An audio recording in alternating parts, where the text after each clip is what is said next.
मोमिन की नीयत उसके अमल से बेहतर है।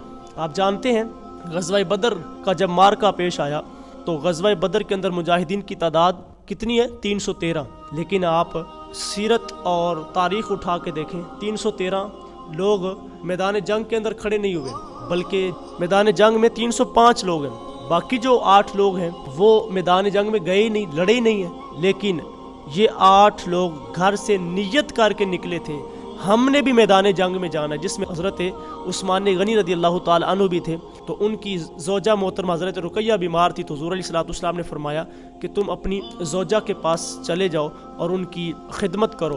तो इस तरह और भी सहाबा थे। तो वो 8 लोग वो मैदान जंग में नहीं गए, लेकिन उनकी नीयत इखलास वाली थी, वो जाना चाहते थे।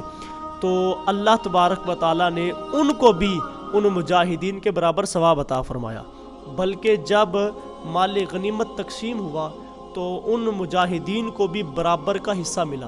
तो ये नीयत का इखलास है। जो उस मैदान के अंदर नहीं भी गए थे मगर उनको उसका सवाब मिल गया। तो हमें चाहिए कि हम नीयत दुरुस्त रखें, जो भी अमल करें तो अल्लाह की रज़ा के लिए करें। छोटे से छोटा काम करें या बड़े से बड़ा काम करें, हमारा किबला नीयत वो दुरुस्त होना चाहिए। आप देखते हैं कि कुर्बानी का मौका होता है, तो कुर्बानी के मौके पर हम जानवर ज़बह करते हैं। जानवर ज़बह करके जो उसका खून है वो नाली में बह जाता है, उसका गोश्त हम खुद खा लेते हैं, अपने हमसायों के घर में और रिश्तेदारों के घर में, गरीबों के अंदर बांट देते हैं। उसकी खालें मदारिस वाले और मुख्तलिफ तंजीमों वाले ले जाते हैं।